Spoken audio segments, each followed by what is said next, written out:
चलो 2023 सेट सी गणित छत्तीसगढ़ बोर्ड का है ना, सीजी बोर्ड का। और ये क्वेश्चन पेपर अपन करेंगे अभी 2023 का ही है। 2023 के बाद 2022, 2021, 20, 19 इस तरह से करते चलेंगे।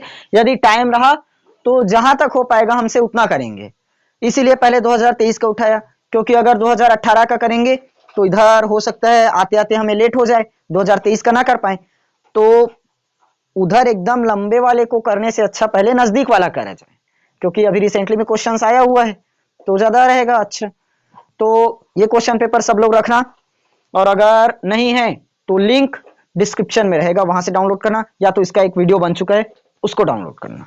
ठीक, देखना बस, अपन तो इसका सीधा सोल्यूशन करेंगे। देखो निर्देश जितना भी है उसको सब लोग जानते हो, पेपर में कोई भी काट छाट नहीं करना, पेन से टिक मत लगाना, इसमें ऑलरेडी दिया है, जितना दिया है पढ़ लेना। वैसे भी मैथ्स में कैलकुलेटर का प्रयोग वर्जित नहीं रहता ना, मतलब वर्जित रहता है, उपयोग नहीं करना रहता। देखो इसका पहला क्वेश्चन, अच्छा क्वेश्चन का टाइप पहले समझा देता हूं। देखो एक नंबर का ना 5 क्वेश्चन मिलेगा, एक नंबर का 5 क्वेश्चन, यानी कि ऑप्शनल है वो सही जोड़े। वैसे बोला जाए तो इसका टोटल नंबर अपना 15 रहेगा। 5 नंबर सही विकल्प, 5 नंबर खाली स्थान, 5 नंबर सही जोड़ी, या तो सत्य असत्य, सत्य असत्य उतना अब नहीं आता, सही जोड़ी रहेगा। तो एक नंबर का 15 क्वेश्चन, टोटल कितना हुआ 15 नंबर हुआ। 2 नंबर का 5 क्वेश्चन, 2 पंचे 10। 3 नंबर का 4 क्वेश्चन, 4 ही रहता है ना, 3 नंबर का 4 क्वेश्चन, 3 चौक 12। और 4 नंबर का 4 क्वेश्चन, 4 चौक 16। 5 नंबर का 2 क्वेश्चन, 5 दूनी 10। 6 नंबर का भी 2 क्वेश्चन, 6 दूनी 12। टोटल गिनकर देखो 75 होगा, करें 6 2 8, 8 2 10, 10 5 15, 1 1 2 3 4 5 6 7, ये आ गया 75 प्लस 25 नंबर प्रैक्टिकल नंबर। अगर टेस्ट अच्छे से गया है, टीचर्स के साथ व्यवहार अच्छा है और बाकी सब पेपर ठीक बनाए हो तो 25 नंबर देंगे ही देंगे। ये टाइप समझ में आया, क्वेश्चंस कैसे आएगा। एक नंबर का कितना क्वेश्चन 5 क्वेश्चन, 2 नंबर का भी 5 क्वेश्चन, 3 नंबर का 4, 4 का 4, 5 का 2 और 6 का 2।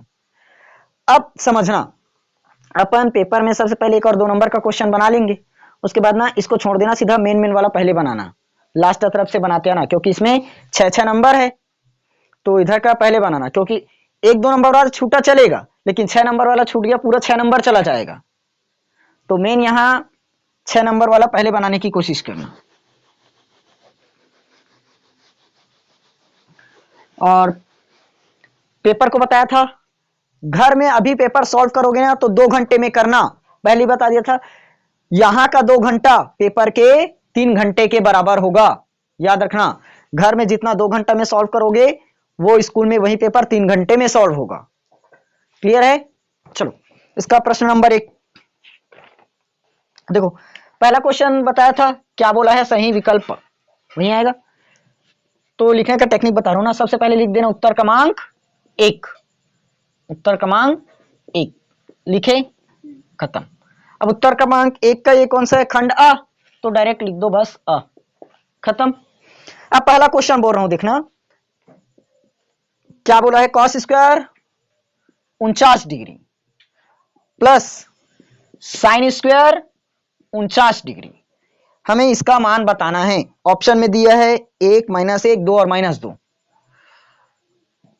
1 -1 2 और -2, कितना आएगा बताओगे, 1, क्योंकि हमने फॉर्मूला तो पढ़ा है, क्या चीज, sine square theta plus cos square theta बराबर 1। अब थीटा का मान यहां पर हम चेंज कर सकते हैं, जितना दिया है, यहां पर 49 है तो यहां क्या कर देंगे 49, यहां भी क्या कर देंगे 49, तो sine square 49 plus cos square 49, क्या मिला 1, तो ऑप्शन नंबर 1 सही है, बन जाता पेपर में।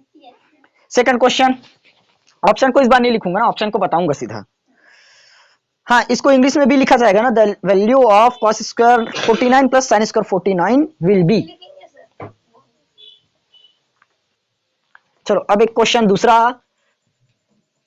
-5 और -2 ये खाली स्थान चतुर्थांश में है, अब बताओ कौन से चतुर्थांश में होगा? तृतीय चतुर्थांश। ये हमने पढ़ा है। ये इस तरह से ग्राफ बनाते हैं ना, इधर x डेश, इधर x, इधर y और y डेश, इधर पॉजिटिव इधर निगेटिव, इधर पॉजिटिव इधर निगेटिव। तो पहले प्लस वाला आता है फिर माइनस वाला। हमें क्या दिया? दोनों माइनस में दिया है, तो x वाला में माइनस और y वाला में माइनस। तो x वाला ये माइनस हुआ, y वाला ये माइनस हुआ। कौन से में मिला? ये पहला, ये दूसरा और ये तीसरा, तृतीय चतुर्थांश में आया। समझ आया दूसरा क्वेश्चन? तीसरा देखते हैं। 5 और 20 का मध्यानुपाती, 5 और 20 का मध्यानुपाती। ऑप्शन बोल देता हूं। देखो, एक प्लस माइनस अ नंबर 12.5, ब नंबर में अपने पास है प्लस माइनस में 100, स नंबर प्लस माइनस 10 और द नंबर में प्लस माइनस 4। सॉल्व करके देखो क्या निकलेगा। सॉल्व करके देखो तो जल्दी क्या निकलेगा। चलो, 5 और 20 का क्या निकालना था? मध्यानुपाती। मध्यानुपाती निकालना है तो मध्य में क्या मानेंगे? कोई भी वैल्यू x मान लेते हैं। चलो, तो 5x और क्या हो गया? 20। इसको रफ में करोगे ना, वहीं पर मत कर देना क्योंकि ऑप्शनल क्वेश्चन है, एक नंबर का ही है, पूरा बनाकर नहीं देखना है। लास्ट में करोगे रफ कार्य, लास्ट में रफ कार्य करोगे, उसके बाद लास्ट कट करना आखिर में। ठीक, तो क्या लिखेंगे? 5 अनुपात x, फिर से समानुपात x अनुपात 20, इतना रहता है। क्या होगा यहां से? 5 बटे x, इधर x बटे 20, तो x इंटू एक्स मतलब x का स्क्वायर और 20 पंचे 100 आएगा। तो x बराबर प्लस माइनस कितना होगा? 10 की 100? 10, क्योंकि यहां से 10 का वर्ग 100, तो प्लस माइनस कितना निकलेगा? 10। कौन सा ऑप्शन है? 100 सबसे निकला था। चलो, ये कौन सा क्वेश्चन? 3। चौथा क्वेश्चन देखते हैं। क्वेश्चन 4, द्विघात समीकरण का विविक्त कर 0 और एक मूल 5 है, दूसरा मूल होगा। द्विघात समीकरण का विविक्त कर कितना है? 0। इसको मिटा दूं ना? नोट करते चल रहे हो ना? नहीं,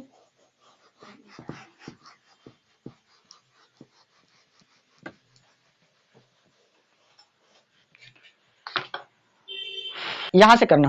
देखो, द्विघात समीकरण का विविक्त कर क्या है? 0। चौथा, विविक्त कर 0 है और एक मूल क्या है? एक मूल 5 है। हमें निकालना क्या है? दूसरा मूल। क्या निकालना है? दूसरा मूल। करके दिखाओ तो कितना निकलेगा। देखो, विविक्त कर 0, एक मूल क्या है? 5, दूसरा मूल क्या है? ज्ञात करना है, कितना होगा। तो ये तो जानते हैं d बराबर बी स्क्वायर माइनस 4ac होता है। अब d का मान कितना दे दिया है? 0, क्योंकि d मतलब विविक्त कर कितना है? 0, तो B square minus 4ac, B square बराबर क्या निकलेगा? 4ac आएगा। अब हमें देखो, एक मूल को क्या दिया गया है? 5। एक मूल को क्या दिया है? 5। तो अगर यहां से यदि हमने बी स्क्वायर निकाला तो क्या निकलेगा? 5, ये बोला है 5 निकलेगा। तो अगर b बराबर बस यहां से फाइंड करें, क्या निकलेगा? प्लस माइनस 5 में जाएगा। b बराबर यदि निकालोगे क्या होगा? Plus minus 5। प्लस 5 अपने को एक मूल दे दिया है, क्या बचा? एक मूल माइनस 5, तो इसका मान क्या निकलेगा? -5। अब करके देख सकते हैं। d बराबर बी स्क्वायर माइनस में 4ac, यहां पर मान निकालोगे d का 2 मान निकलेगा, एक +5 निकलेगा और एक -5, तो इसका आंसर क्या होगा? -5 में आएगा। अब आया समझ? सिर्फ यहां पर रखना था, बी स्क्वायर माइनस 4ac होगा, उसका मान नहीं निकालना है, सिर्फ अपने को ना देखो बी स्क्वायर निकला, बी स्क्वायर की जगह क्या आएगा? +-5, क्योंकि जब द्विघात समीकरण बनाओगे ax square plus bx plus c रहता है, बीच वाले को फाइंड करना रहता है, जोड़ या घटाकर। जोड़ने या घटाने पर क्या रहता है? बीच वाला निकालना रहता है, वही उसका मूल बनता है। आया? देखो, ये लिखते हैं ना, ax square plus bx plus c बराबर 0, ये निकालते हैं तो a इंटू सी करते हैं तो क्या निकलता है? बीच वाला मान निकलता है, और बीच वाला मान ही क्या बताता है? लास्ट में उसका मूल है। आया? तो बीच वाला मान ही क्या बताएगा? मूल। तो b का मान निकालना था, b का मान निकल गया +-5। एक मान तो दिया था +5, तो दूसरा मान क्या होगा? -5। अब आया समझ? क्योंकि ये अगर मैं मान लो इसकी जगह x स्क्वायर लिखता हूं और प्लस 3x और प्लस में यहां पर चलो 4 करता हूं बराबर 0। क्या होगा? a इंटू सी 4 एकम 4, तो क्या करना पड़ेगा 4 प्लस 1 बराबर 1। 4 प्लस 1 में क्या मिल जाएगा 5, लेकिन अपने को क्या लाना है 3, तो क्या करेंगे यहां से 4 माइनस 1 बराबर, तो ये क्या निकलेगा अब 3 आएगा। इसको ऐसे करो, यहां माइनस लगा दो, ठीक।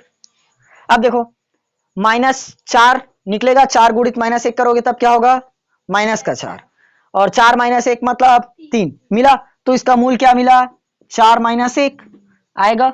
अब इसको लास्ट में हम इसका सॉल्व करेंगे तो ये क्या होगा -4 और प्लस 1 बनता है ना। तो सेम इसका भी हुआ, देखो किसका मान निकाले यहां से हमने बीच वाले का, और बीच वाला क्या रहता है b, तो b का मान निकला +-5। अब आया सवाल समझ में? घुमाया है बस थोड़ा सा, रखूं? चलिए कौन सा क्वेश्चन में आए, पांचवा क्वेश्चन 5। देखो वित्तीय वर्ष की अवधि दिया है, वित्तीय वर्ष की अवधि एक बार मैं टेस्ट में दिया था, याद है? वित्तीय वर्ष की अवधि कौन से डेट से कौन से डेट तक रहती है बताओगे? 1 अप्रैल से 31 मार्च रहता है, 1 अप्रैल से 31 मार्च, ये ऑप्शन सही होना चाहिए। और ऑप्शन नंबर है 1 अप्रैल से 31 मार्च, अपना ऑप्शन अ सही। दूसरा में दिया 1 मार्च से 31 अप्रैल, 1 मार्च से 31 अप्रैल, कहा वो तो एक ही दिन का फर्क पड़ा क्या? नहीं, एक साल के। कहा 1 मार्च से 31 अप्रैल, सन को नहीं दिया ना। चलो ये समझ में आया ना, 1 अप्रैल से 31 मार्च, 1 मार्च से 31 अप्रैल, 1 जनवरी से 31 दिसंबर, 1 जून से 31 मई, एक साल का दिया है सब में, लेकिन सिर्फ अपने को डेट याद रखना पड़ेगा। 1 अप्रैल से क्या है 31 मार्च रहेगा, समझ आया? चलो देखो 1 अप्रैल है ना, 1 अप्रैल पूरा साल भर घूमेंगे, फिर 31 मार्च तक वो लास्ट हो जाए, 1 अप्रैल में आ गया तो पूरा साल हो जाएगा ना। चलो ये समझ में आया पहला क्वेश्चन? कोई क्वेश्चन ऐसा नहीं है ना जो बाहर से आया हो? हाँ चलो सेकंड क्वेश्चन, यानी कि खाली स्थान, खाली स्थान। यदि घन के विकर्ण की लंबाई 13√3 सेंटीमीटर हो तो घन की भुजा, देखो पहला क्वेश्चन क्या बोला है, घन के, अच्छा ये बी नंबर है ना, विकर्ण की लंबाई, विकर्ण की लंबाई, घन के विकर्ण की लंबाई 13√3 सेंटीमीटर है, तो घन की भुजा, घन की भुजा खाली स्थान होगी, बताओ तो जरा। देखो कहां चला गया मेरा मार्कर, कहां गया? देखो घन के विकर्ण की लंबाई, तो घन की भुजा क्या होगी ये बताना है? निकाल रहे हो? हाँ चलो निकालो तो। हाँ रुको रुको, देखो ये क्या निकाला हमें, विकर्ण की लंबाई दिया है, और विकर्ण की लंबाई, विकर्ण की लंबाई, विकर्ण की लंबाई, इसका फॉर्मूला क्या बनता है a√3, a√3, और हमें देखो लंबाई कितना दिया है 13√3, किसकी लंबाई? विकर्ण की लंबाई। अब बन जाएगा, बनाओ। देखो विकर्ण की लंबाई कितना दिया है 13√3, विकर्ण की लंबाई जानते हैं क्या होता है a√3। देखो √3 से √3 क्या होगा, कट जाएगा, a बराबर क्या बचा 13, तो यहाँ क्या आएगा 13। अगर मान लो अपने को भुजा दिया रहता, इसी क्वेश्चन को घुमा देता, घन के विकर्ण की लंबाई की जगह क्या दिया है, घन की एक भुजा क्या है 13 सेंटीमीटर है, तो घन की विकर्ण की लंबाई ज्ञात कीजिए बोलता, तो क्या निकालते, फॉर्मूला अपना क्या है a√3 है, इसकी भुजा कितना दिया अपने को 13, तो क्या बनता आखिर 13√3, वही तो आता। समझ आया? चलो इसका सेकंड खाली स्थान, एक विषम और सम संख्या का योग, एक विषम और सम संख्या का योग खाली स्थान होगा। बताओ तो, एक विषम संख्या और एक सम संख्या, दोनों को जोड़कर देखो क्या निकलेगा। विषम आएगा। चलो विषम संख्या में हम ले लेते हैं 1, सम संख्या में 2, क्या मिला 3। विषम है कि सम? विषम। सम, अब विषम में हम ले लेते हैं 3, सम में ले लेते हैं 4, क्या मिलेगा 7। तो क्या आया विषम। तो क्या होगा विषम होगा। ये क्वेश्चन समझ में आया। एक सम संख्या और एक विषम संख्या, दोनों को जोड़ने पर हमेशा क्या मिलेगा, विषम संख्या ही मिलेगा। ये बताया था। 2n सम संख्या, एक जोड़ देंगे क्या बनता है, विषम संख्या। कंप्लीट था। चलो ये सेकंड क्वेश्चन समझ में आया सबको। थर्ड में पहुंचते हैं। कितना क्वेश्चन हुआ खाली स्थान का, 3। चौथा क्वेश्चन नहीं, 2 ही हुआ है। तीसरा क्वेश्चन, समरूप भुजाओं की संगत भुजाएं, रुको हाँ, समरूप बहुभुजों की संगत भुजाएं खाली स्थान होती है। अरे वाह, जानते हो मैं तो समान बोलेंगे सोच रहा था। क्या होगी, अनुपातिक होगी। समझ आया ना। और ये अनुपातिक होती है, मैं पहले ही बता दिया था। देखो ये पी क्यू आर एक ले लिए, एक ए बी सी। तो पी क्यू को मैं एक भुजा ले लेता हूं, पी क्यू, इसका संगत भुजा क्या है ए बी। तो पी क्यू बटे ए बी लिखते थे, याद है। तो अनुपातिक हुआ ना। हाँ, इसको समान मत कर देना, मुझे लगा था समान बोलोगे करके, दिमाग वाले हो। चलो चौथा क्वेश्चन में आते हैं। वृत्त के बाह्य बिंदु से, वृत्त के बाह्य बिंदु से खाली स्थान स्पर्श रेखाएं खींची जा सकती है। कितनी स्पर्श रेखा खींच सकते हैं, 2 स्पर्श रेखा। और इसको मैं बेसिक में एकदम पूरा तरह से बताया हूं। ये हुआ एक वृत्त, ये उसका केंद्र O, यहां से ये बाहर में एक पॉइंट ले लिए P, इससे स्पर्श रेखा खींचेंगे, इधर एक स्पर्श जाएगा, इधर जाएगा। और कहीं से खींच पाएंगे क्या, अगर बीच से खींचे तो वो कट जाएगा, लेकिन अपने को कटान वाला थोड़ी ना चाहिए। क्या चाहिए, सिर्फ बाह्य बिंदु से स्पर्श रेखा चाहिए। तो कितना खींच पाए, 2। तो क्या आएगा 2। समझ आया। पांचवा क्वेश्चन, हाँ इसको अब लिखूंगा नहीं, बताओगे, खाली स्थान में भी दिया था। आयकर विभाग द्वारा प्रत्येक व्यक्ति, संस्था या कंपनी को एक पहचान पत्र दी जाती है, जिसे पैन कहते हैं, पैन कार्ड कहते हैं। आया समझ। पैन, पैन बस लिख देना हो जाएगा। समझ आया।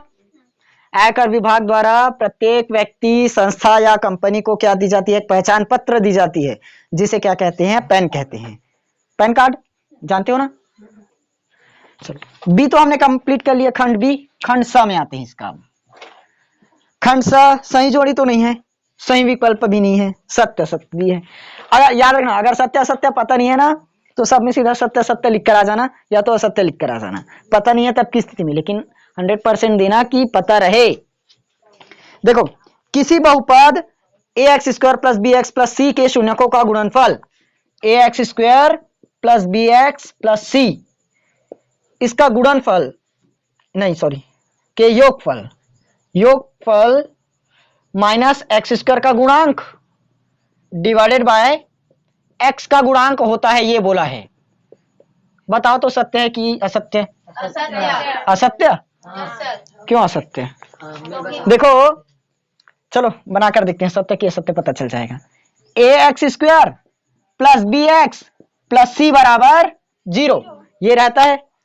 इसमें हमें क्या बोला है, योग। योग के लिए क्या लगाते हैं, -b/a, यानी कि b किसका गुणांक, x का गुणांक, a किसका गुणांक, x² का गुणांक। तो बताना क्या था, माइनस ये क्या है, x का गुणांक, और पूरे के डिवाइड में a किसका गुणांक है, x² का गुणांक, x² का गुणांक। लेकिन बदल दिया क्वेश्चन को, ऊपर नीचे बस कर दिया है। तो सत्य की असत्य, असत्य। क्या होगा ये, असत्य। कारण स्पष्ट रहना चाहिए क्यों असत्य है, नहीं तो यही तो लगाते हैं करके मत देखना। ये जानते हैं x² + bx + c = 0। तो योगफल के लिए -b/a, और गुणनफल के लिए क्या लगाते हो, c/a। तो अब गुणनफल बोल देता तो क्या लिखते, c का गुणांक, यानी कि c तो कांस्टेंट होता है ना, सी वाला होता और नीचे में एक्स स्क्वायर का गुणांक होता। आया समझ? सेकंड क्वेश्चन क्लियर हुआ? सॉरी पहला। चलो दूसरा क्वेश्चन में आए। दी गई समांतर श्रेणी 1/2 बोल रहा था, 3/2, 1/2, -1/2, -3/2 में सार्वंतर -1 है। जल्दी निकाल कर दिखाओ सत्य है कि असत्य है। चलो निकालें। देखो सार्वंतर के लिए क्या करते हैं, द्वितीय पद माइनस प्रथम पद, द्वितीय पद माइनस प्रथम पद, ये अपना सार्वंतर निकलता है। तो द्वितीय पद में 1/2 है, प्रथम पद में 3/2 है, तो 1 - 3/2, तो क्या निकलेगा, माइनस का 2/2, 2 एकम 2, क्या मिला, -1, -1, मतलब ये क्या है, सत्य है। आया? समझ में नहीं आएगा तो पूछ लेना ना, अभी चांस है पूरा, नहीं तो ये निकला मतलब गया, लास्ट चल रहे। तीसरा देखो, 2 cos 80 डिग्री, 2 cos 80 डिग्री बटे में साइन 10 डिग्री, इसका मान 2 होगा। यह सत्य है कि असत्य बताना है। इसको तो एकदम बारीकी से कराया था। देखो 2 cos 80 कर दी, इसको चेंज कर देंगे, तो इसको क्या लिख सकते हैं, डायरेक्ट मैं कर दूं क्या, cos 80 लिखेंगे ना, 90 माइनस थीटा करेंगे तो आखिर वही तो आएगा, तो काट दूं, कितना निकलेगा, तो सत्य कि असत्य, सत्य, ये भी सत्य। देखो 2 सत्य निकल गया। अगर पता नहीं रहता, घूम जाते तो सत्य सत्य लिख कर आ जाते, 2 नंबर तो हाथ में रहता। समझ है? लेकिन करना मत, पूरा पढ़ कर जाना। चौथा क्वेश्चन, किसी वृत्त की समान जीवाएं केंद्र से असमान दूरी पर होती है। देखो हाँ, किसी वृत्त की समान जीवाएं केंद्र से असमान दूरी पर होती है। इसको जरा निकाल कर देखो तो क्या निकलेगा और मुझे बताओ तुरंत। देखो किसी वृत्त की समान जीवाएं, ये लो एक हमने बना दिया एक वृत्त, ये उसका केंद्र। किसी वृत्त की समान जीवाएं, जीवा क्या है बोला है, एक समान है, क्या है, एक समान। तो ये लो मैंने 1 2 3 जीवा बना दिया। क्या बना दिया, जीवा। किसी वृत्त की समान जीवा, लेकिन ये जीवाएं क्या है, समान है। तो केंद्र से दूरी देखोगे तो केंद्र से दूरी कहां अलग निकलेगा, केंद्र से दूरी तो एक बराबर होनी चाहिए। देखो इस तरह से, सबसे पहले की दूरी केंद्र से यहां तक की दूरी एक जीवा के लिए, या तो इसको ना इस फॉर्मेट में करके देखो, ये लो, ये एक जीवा हुआ, ये दूसरा जीवा। केंद्र से यदि दोनों की दूरी देखे क्या होगा, एक समान होगा। तो यहां पर क्या बोला है, असमान है, तो ये क्या होगा, असत्य। क्या होना चाहिए, समान होना चाहिए। और प्रमेय भी है इस पर, किसी वृत्त की जो बराबर जीवाएं होती है ना, किसी वृत्त की बराबर जीवाएं केंद्र से क्या होती है, बराबर दूरी पर होती है। किसी वृत्त की बराबर जीवाएं क्या होंगी, केंद्र से बराबर दूरी। देखो ये हुआ क्या चीज, उसका केंद्र, और ये वृत्त की जीवा, तो दोनों की ये क्या होगी, समान होगी। यहां से देखे तब ये क्या, उसका केंद्र, और ये क्या है, जीवा। तो जीवा की यहां से यहां तक की दूरी अलग अलग होगी क्या, बताओ तो, नहीं होनी चाहिए ना। जैसे ये हमने क्या बनाया, एक वृत्त, ये क्या उसका सेंटर पॉइंट, ये एक पी क्यू क्या है, जीवा, एक जीवा क्या है, ए बी, इसका केंद्र बिंदु उठाओ ये, तो यहां से पी तक की दूरी, यहां से क्यू तक की दूरी, यहां से बी तक की दूरी, और यहां से ए तक की दूरी, सब अलग अलग होगी क्या, नहीं होगी, क्योंकि ये तो एक ही वृत्त की त्रिज्या भी बन गया, और एक ही वृत्त की त्रिज्या क्या होती है, एक समान। समझ आया क्वेश्चन? चलो ये तो था चौथा क्वेश्चन। अब पांचवा क्वेश्चन कहां कराऊं,